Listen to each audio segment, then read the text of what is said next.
Hi, I'm Ross Cagan. I'm the Associate Dean, and welcome to Mount Sinai. You know what? We need to have a chat. Come with me. Let's go to my office, and let's talk about science.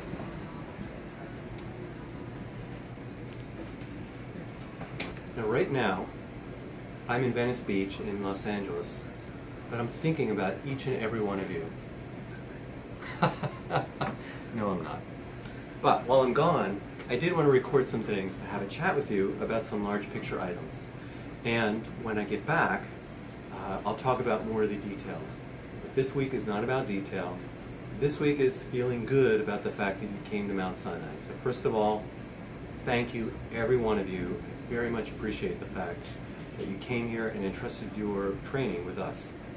You should feel good about this. You're doing something very, very good and large for society, which is bringing the science way of thinking and so on to society. I think this is great, and welcome. I really look forward to having a chance to meet and chat with each one of you, hopefully only for good reasons. And my first note talks about, among the many opportunities you have, is an opportunity to reinvent yourself. Now, what do I mean by that? All right, so let's face it. Each one of us was the sort of nerd in the corner, not super socially successful, not really bad, really honestly, middle school wasn't that horrible.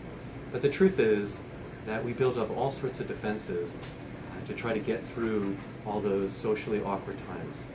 Now it's time to get over that. You guys are adults. What do I mean by that?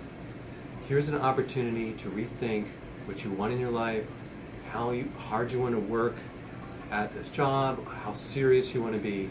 What I'm going to talk about for the next few minutes with my set of notes here is the sorts of things that you should think about. Take an opportunity to step back and really consider whether you still want to be the person that sits in the back of the room, or whether it's time for you to step up and sit in the front and ask questions.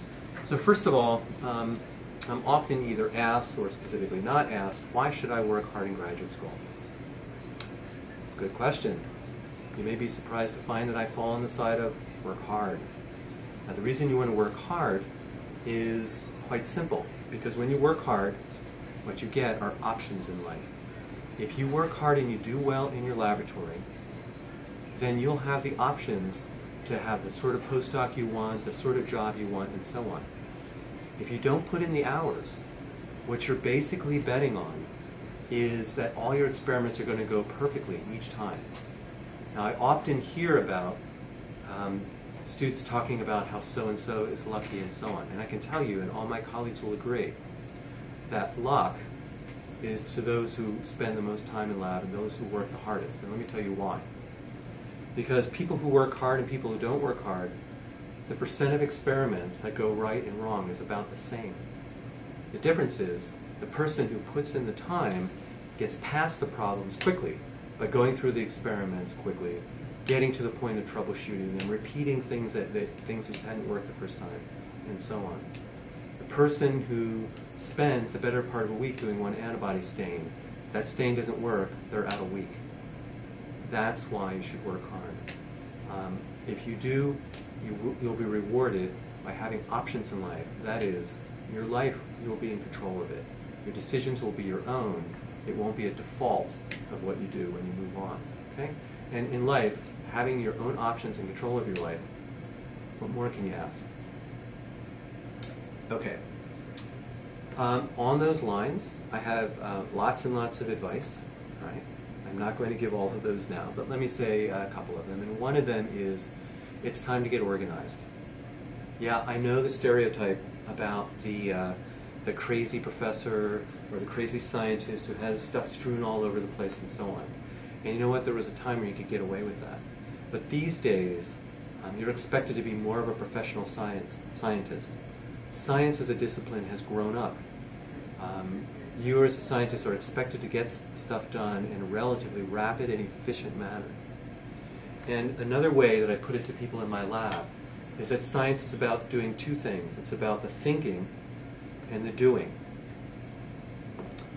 If the doing is a problem, and it's always holding you back, and you have to redo things, or you don't even know that you screwed up because you weren't careful, then the doing gets in the way of the thinking. When the doing becomes automatic because you're organized and you know that every time you've added a solution to that tube, you've checked it off on your notes and so on, and you know that you've done it correctly, then the doing gets out of the way of thinking, and that's when science becomes fun. The doing can be fun up to a point until it's not working. The thinking can only be done when you get the doing out of your way. Okay? So it doesn't matter what organizational system you pick one, stick with it. Now's the time to get yourself organized. This is what I mean by rethinking who you are and what you're about. Get over those ideas that you were thinking about in high school, that I'm a certain person. Now's the time to really decide who you want to be for the next part of your life. Now, one of the things that's sort of heartbreaking is watching graduate students sort of in the early part of their graduate career. What do I mean by that? Here's a conversation we're going to have in your second and third year. So, how's it going? And you're going to say, terrible. This isn't working, and I can't believe that's not doing that, and everything I do is not working, and it's all a crisis, okay? So I'm going to tell you now, and then you're going to forget, and you're going to have this meltdown, and I'm going to remind you that I told you this right now. And that is that graduate school is something of a roller coaster, and it's or an inverted bell curve, if you will, where you begin when you walk into graduate school thinking you're the smartest person in the room. Then you actually meet a bunch of people that have been in science for a while. Your decision will then change to, my God, I'm the dumbest person in this room. Okay? Neither of them are true, incidentally. We're all smart enough. But anyway, you're going to decide that you're hopeless and you're going to lose confidence and all that stuff. Okay? I'm not saying this to scare you. I'm saying this just the opposite. It's scary when stuff's not working in your third year. Right? And then magically, right around your fourth year, Phoenix-like, stuff will start to work.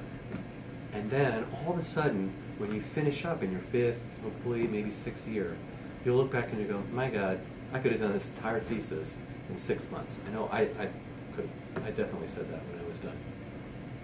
The difference between when you started and where you'll be at in your fifth year is that you've really gone through the fire. You finally really understand that being truly organized matters.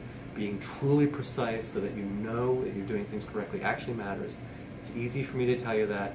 Most of you will still go in there and start winging it. And only when things go wrong long enough, you'll finally sort of beat it into yourself. Okay, I got to slow down, time out. I got to do this right. I got to do this meticulous. And when that lesson is learned, then things will start to work. Okay? And it's just something you have to go through.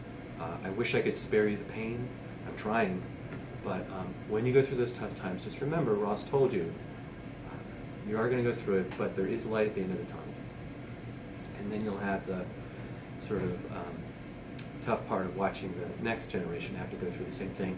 Hopefully you'll give them the same speech. The class that you're coming in is approximately 39 students. These are your peers in your community. Take advantage of this. All right? Why am I saying this? At the end of the day, your career is in your own hands, and there's no doubt about that. When you go home at night and you decide whether things are going well and so on, one of the great things, but scary things about science is, in the end of the day, it's all about you. Having said that, your peers can help you. They can help you study. They can help you in your science and so on. It's tempting to get competitive, and it's okay to be competitive, but there's no point in getting competitive with the people around you, because they're not the people you're going to be competing with. When you look for jobs and postdocs, they're not the ones you're going to be competing with. You're going to be competing with the guys over at UCSF, over at Harvard, over at MIT, and so on. You'll be competing with those guys and those gals who are staying up late at night and working hard. If you take advantage of the community you have here, they can help give you an edge to push yourself forward. Okay? Take advantage of that. Really embrace the idea that you have a scientific community. These are friends you can make for life, and they will be helpful later on throughout your career. Really take advantage of them. And while I'm on that point, take advantage of all the professors here. You should talk to them. If you show up at a professor in your fifth year saying, I'm applying for a postdoc, can you write me a letter? And this is the first conversation you've had with them, that letter is going to be a tough one to write. All right? So establish contacts. If you want to be Machiavellian, do it for reference reasons. But in any case, the fun of science is carrying on a scientific conversation with somebody who's more advanced than you, because they can help you quite a bit, and it's a ton of fun. Another thing, I hate to have to bring this up, but I have to do it every year, and I'm going to bring it up now, and I'm going to bring it up again next week when we chat in person. Don't cheat, okay? I know this is an obvious point, but unfortunately and sadly, it seems to me like every year here, back when I was in another institution, WashU and so on, every year there's one or two students that, for example, plagiarize, all right? If you do this, I will hunt you down and the school will throw you out, okay? And especially to foreign students. While plagiarism, for example, is wrong in all countries, not all countries take it as seriously as we do here in the US in terms of the penalties. So let me say it again. When you copy and paste something and put it in without attribution, you'll have to decide whether it's really worth getting thrown out of school to save that time or to get that one question right, okay? And if you don't think it's going to happen to you, trust me, every year we go through this with at least one or more students. Please do not do this. I'm not going to relish having to take one of the leads and cracking down, and I hate throwing students out for who otherwise have a lot of promise, okay? We'll talk later why things like plagiarism are taken so seriously here in the States. Don't do it, you're warned. Finally, on a more pleasant note, let's talk about rotations, right? So you should be looking for rotations now if you haven't already started. Now's your time, right? Knock on people's doors, go talk to them. Talk to other students. They'll be happy to sit down with you and give you the inside scoop on the various labs. When you're considering a lab, if you can, talk to students and postdocs in that lab. Don't be shy. Think about it, if you were in a lab and somebody asked you what you thought of that lab, you would be happy to give them the straight scoop.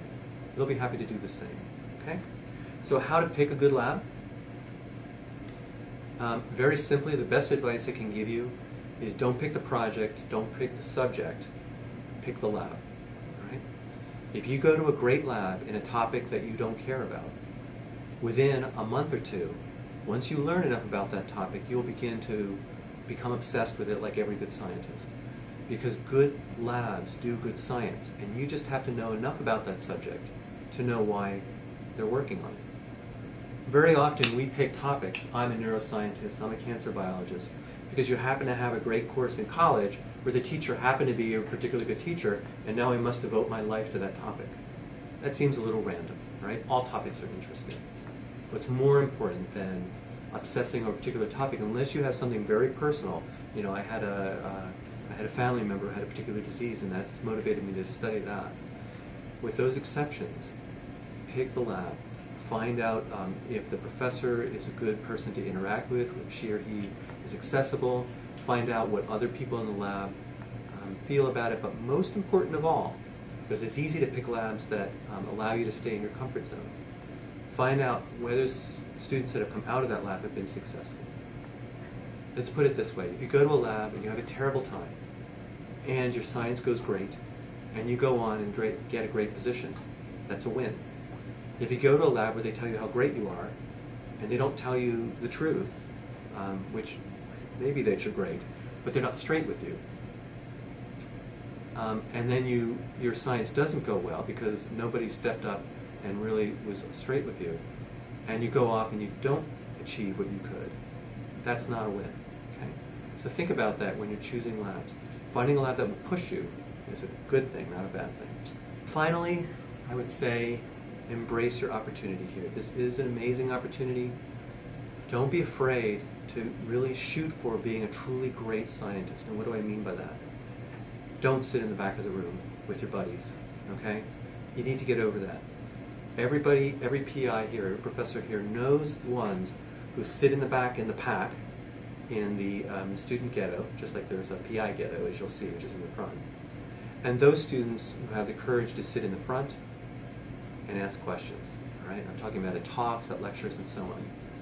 Those are the ones that no longer are obsessing over whether people are staring at them and have finally broken through to the point where they really are obsessing about becoming great scientists. Those are the ones that will do really well. Those are the ones that will move the world and do important work because others won't hold them back because other ones are worried that they'll achieve more than them. Time to get over that. Now is your moment. You can do this. So please don't be afraid to leave your comfort zone. Really work on becoming a professional scientist. I'm really excited that you're here at Mount Sinai, and I'm grateful that you chose us. Every one of you was picked amongst a much, much larger group. It's very competitive to get here, so you should feel good already, but you should also be ready to get to work. So I'll see you next week, and we'll chat some more.